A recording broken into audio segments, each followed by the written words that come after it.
So I worked as a hiring manager across various industries for over 25 years. And there were times when I was on the receiving end of layoffs, and there were times when I was on the deciding end of layoffs. And this question comes from one of our viewers. So I wanted to discuss today how I decide who gets laid off and who stays. And I'll give you a hint. It's not your skill set. If you're new to my channel, hi, my name is Kristen. I am a recovering attorney, tech exec, and former hiring manager turned executive career coach. With this channel, I am creating a way to help mid to senior level corporate women get promoted and transition into work they love. My goal is to curate a kind, supportive community that will help each other navigate corporate America. And if that's something you're interested in doing, I'd love for you to like, share, and subscribe. So as I said, it is not your skill set that I look at when deciding who stays and who gets laid off. If you have the requisite skill set to do your job, we went through that during the hiring process. So I already know you have the skills. But at this point in the game, it's two things. It's your attitude and it's your ability to communicate. And I know that that sounds like a very, very broad brush, and it is. So I want to break it down to the 4 criteria. When I really thought about this question and looked at it, the 4 things that I looked at, and I want to give you some examples of individuals I've worked with in the past who have exemplified these criteria. So the number 1 criteria that I look at is, are you transparent? Can you tell me that the king is naked and we need to address it, or is this something that you brush under the rug? So let me give you an example. Years ago, when I was the new team lead, there was someone on our team who was underperforming. He had come from a different industry and he just didn't understand that in the field of technology, we all, no matter what organization you work for, run fast and break things. And because of that discrepancy, he was too slow and too cautious when implementing a project that I had given him. Now, I didn't know this, and I casually asked one of my directors how this individual was doing during our one-on-one. And rather than sugarcoat it, as some of my other project managers had, she said directly, this person is not doing well, and we're having some team issues, and there is some angst. So by sharing that with me, that allowed me to get on to the next call where this project was being addressed with the team and see the dynamics for myself and understand what was happening and therefore intervene so that we saved both the project and we were able to work out the kinks with the team as well. If she hadn't told me this would not have happened.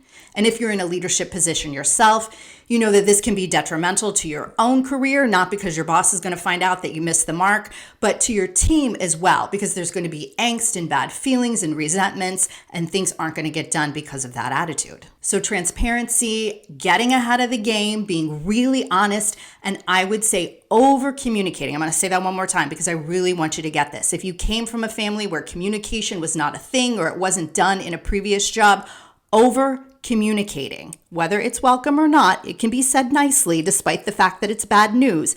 It is really a key piece of who I decide to keep and who goes. Okay, number 2, and I think this might be particularly important at this time in our country's history, I want people who are calm and composed under pressure and they can think strategically even when their back is against the wall. Now, no matter how you feel about the new administration that has just come in, we are in a moment where there is a lot of political upheaval, which leads to a lot of economic upheaval and a lot of uncertainty in the markets. This can cause stress, this can cause anxiety, it can cause severe anxiety in some cases, and everyone is just a bit more kerfluffled than normal. So if I have to decide who stays and who goes, I want somebody who remains calm, can put their best foot forward with clients and perspectives, and selfishly help me alleviate the own anxiety that I might be feeling over anything at work or the uncertainty in the world. So years ago, when I was managing a team, I was sitting at my desk one day doing some work,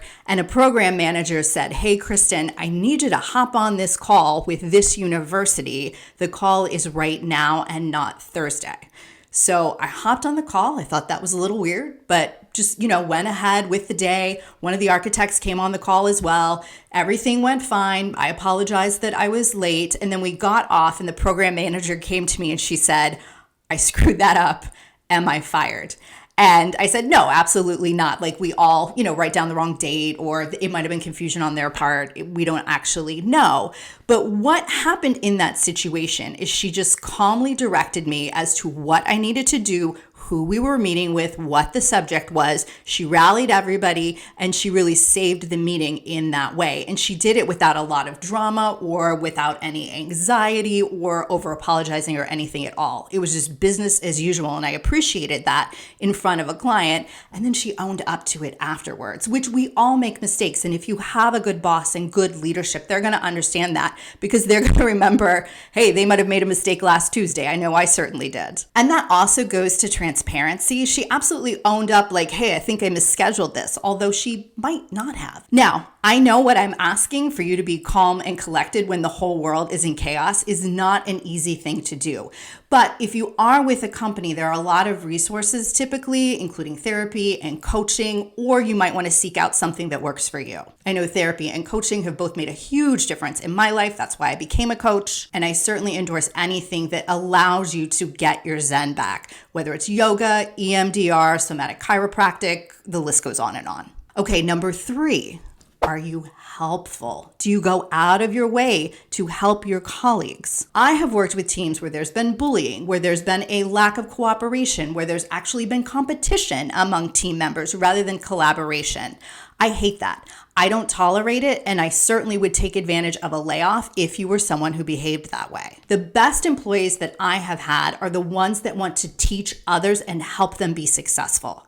I had a phenomenal senior architect at my last role who went out of his way at every turn to really take care of the program managers, make sure they had not only everything that they needed, and because we were an international team, that meant him working long hours, sometimes early in the morning and sometimes late at night, depending on what country we had. He also wanted to ensure that people who were not technical got up to par on their skill set, including me, his boss, who is not the most technical person in the world. He made sure I understood the requirements that we needed, the talent we needed, the next steps when implementing a project. He really kept me on top of my game because he was so helpful and so willing to teach. And this was genuine and sincere on his part. He loved it when people were excited about technology in the same manner that he was. And that is somebody that I am going to fall on the sword to save any day of the week. And then finally, and this is most important, are you a good person? Do you genuinely care about people and the success of our team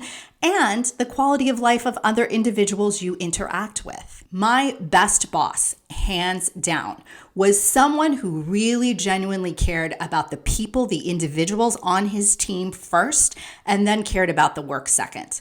I remember during the pandemic, we had a one-on-one and I got on the call, and as all of us were early in the pandemic, I was experiencing a lot of anxiety.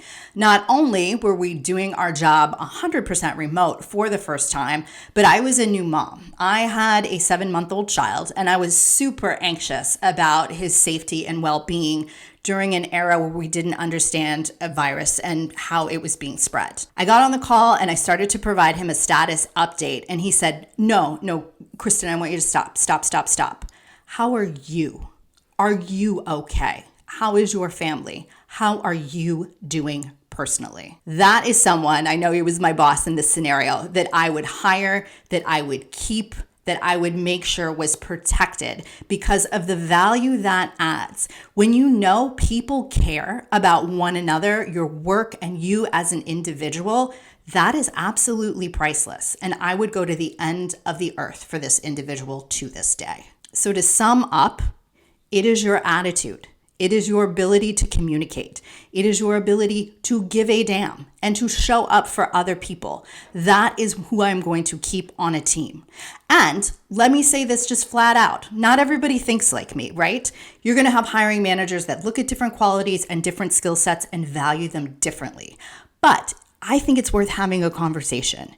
If you feel like there's something in the air, always trust your intuition, always trust your gut on these matters and say, hey, I understand, or I have a feeling that you might need to be making cuts soon. And I hope it's not me because I really value my job. These are the things I'm working on. Is there anything I can do to improve? Is there anything I should be looking at that you feel might be a blind spot for me? It's great to be really transparent and ask these questions on a regular basis.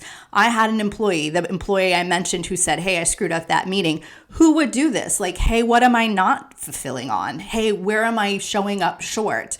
And she honestly wasn't, but it was the fact that she asked the question and she had an eye on the fact that we are constantly learning and growing and improving as just human beings on this planet that made her such a valued employee and today a good friend. So have the conversations that you're scared to have, because I can guarantee it's going to make a difference when the time comes for your boss to decide. I hope you found this information helpful. Again, if so, please like, share, and subscribe, and I will see you in my next video.